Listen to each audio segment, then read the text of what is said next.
Hello everyone, welcome back to my channel Microbiology Easy Notes. If you like this channel, please like, subscribe, comment and share. Today's topic, bioremediation. So let's start. With technological advancement, human beings produce such complex material which are toxic in nature, can last longer and does not degrade easily, thus cause harm to environment involving air, water and soil. These hazardous compounds enter into the food chain and accumulate in the ecosystem. This process is called bioaccumulation. Therefore, these compounds are not only harmful for environment but also pose severe health risk for animals and humans. So it is important to remove such toxic substances. There are various methods by which harmful materials can be removed from the environment. Thermal treatment like incineration, using chemicals, and by bioremediation, meaning using microbes, are such methods. This video is about bioremediation, so we will focus on that. What is bioremediation? Bioremediation is the process of removing or breaking down harmful and toxic materials present in the air, water, and soil using organisms such as bacteria, fungi, and plants. If the plants are involved, process is called phytoremediation. If bacteria, fungi, yeast, algae, and actinomycetes are involved, it is known as microbial remediation. Principle behind bioremediation. In the environment, such microbes exist which eat and digest toxic materials like xenobiotics, plastics, pesticides, and heavy metals, etc., and convert them into less toxic or non-toxic substances such as water and gases like carbon dioxide and ethane. These microbes have genetic machinery and certain enzymes that they can easily degrade harmful compounds. Watch my video on xenobiotics, link in the comment section. Moreover, microbes have capability to adjust themselves as per surroundings, therefore they can work on extreme sites also, and these qualities are helpful for pollutant degradation. Methods of bioremediation. There are many bioremedial techniques available, but basic methods can be one of them behind those techniques. First is natural attenuation, second is biostimulation, and third is bioaugmentation. Natural attenuation.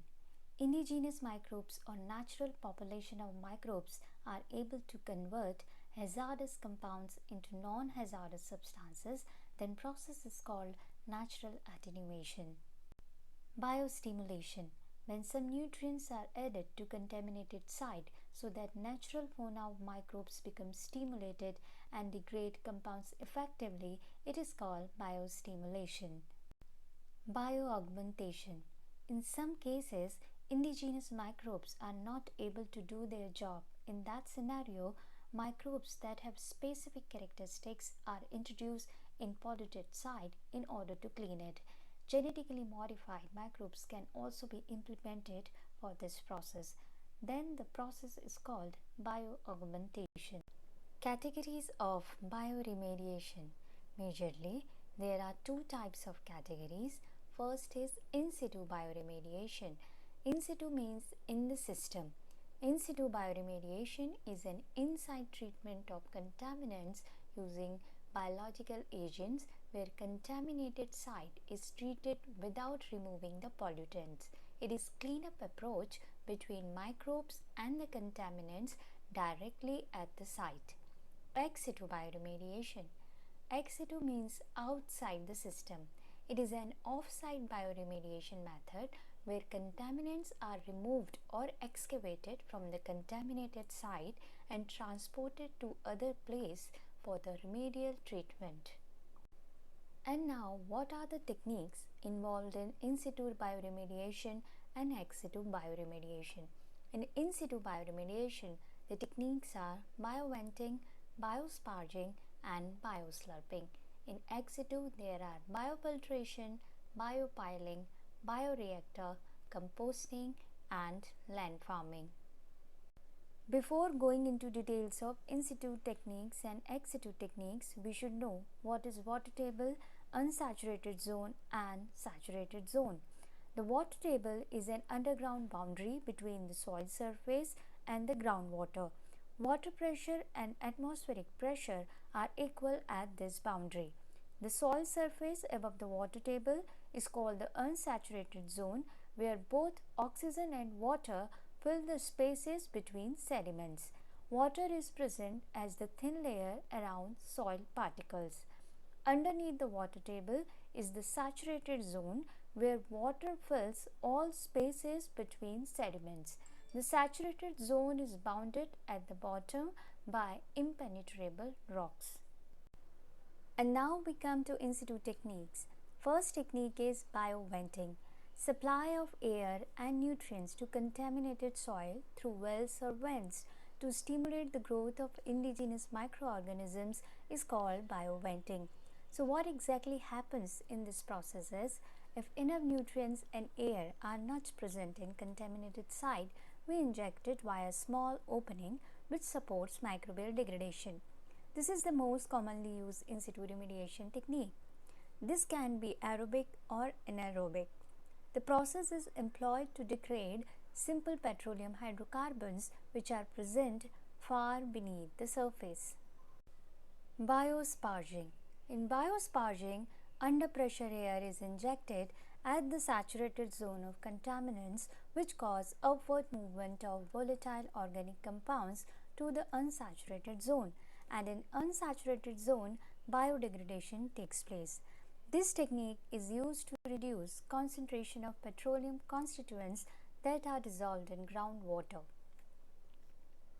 Bioslurping. Bioslurping is multi-phase extraction system which is a combination of bioventing and vacuum enhanced pumping. The technique is used to remove products which are lighter than water from the groundwater and soil. These products, also known as light non-aqueous phase liquid or LNAPL. The bioslurper system uses a slurp tube that extends into the free product layer. Much like a straw in a glass draws liquid, the pump draws LNAPL. The LNAPL is brought to the surface where it is separated from water and air. Bioslurping is limited to 25 feet below ground surface, as contaminants cannot be lifted more than 25 feet by this method.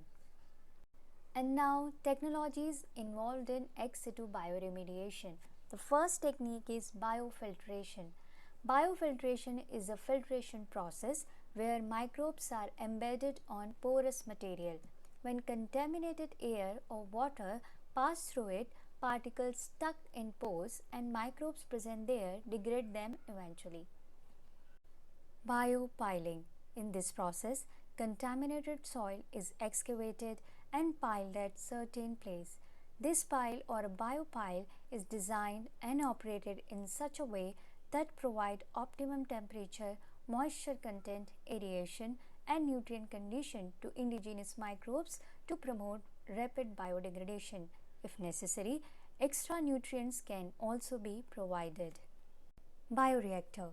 Bioreactor is an engineered system which provides optimal microbial activity under controlled conditions. Pollutants are excavated from the site and fed into bioreactor vessel, where series of biological reactions and microbial activities degrade these contaminants. Pollutants are fed either in the dry form or slurry form. Composting. Composting is a controlled aerobic process that converts organic materials into a nutrient-rich soil amendment through microbial decomposition. Microorganisms feed on the materials added to the compost pile during the composting process. They degrade and reduce the waste to its 50% by volume and produce a product called compost or humus. It is a dark, crumbly, earthy smelling material. Humus is very useful for the crops and plants for their effective growth. Landfarming. Landfarming is solid phase treatment process in which contaminated soil can be treated. Polluted soil excavated from deep surface and transported to the designated land. The land is prepared plot with appropriate soil characteristics, drainage system and nutrients to support microbial activity. Land farming is a reliable process but not suitable for highly volatile organic compounds and substances which are prone to bioleaching. And now, what are the factors which can affect bioremediation process? First is concentration of contaminants. Higher concentration of contaminants takes longer time to degrade, while lower concentration of contaminants takes comparatively less time to degrade. Second is nutrient availability.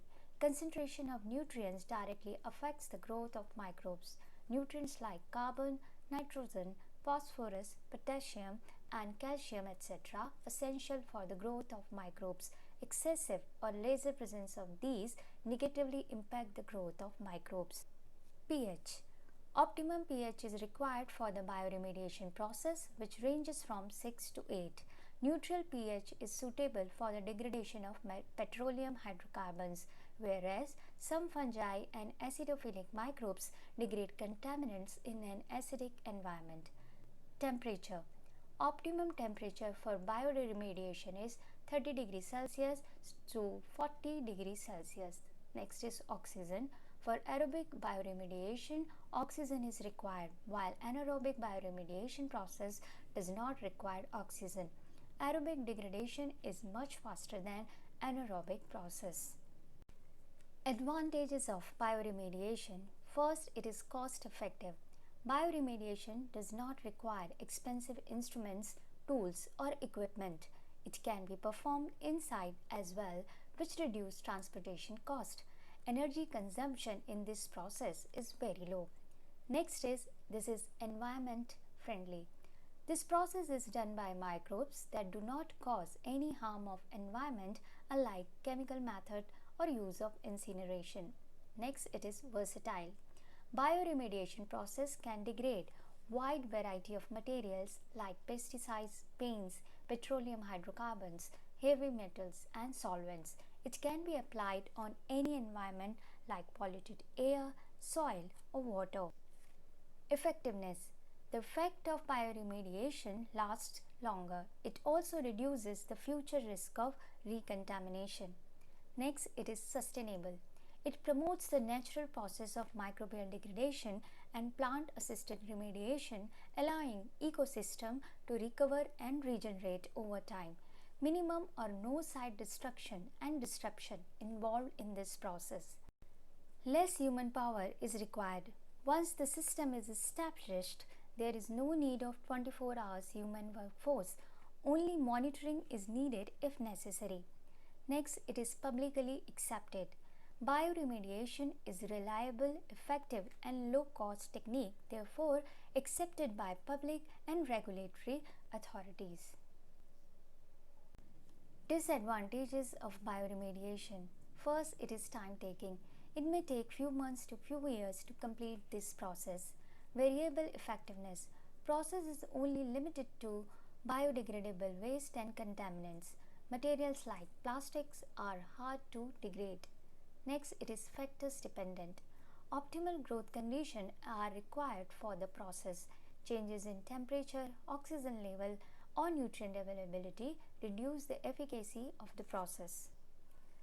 Use of genetically modified organisms. GMOs can cause the unintended consequences like they may change natural nature of environment or may change indigenous microflora. Next, toxin production. Though bioremediation is safe, but sometimes toxic, unknown or unwanted products are produced during the process, which require constant monitoring.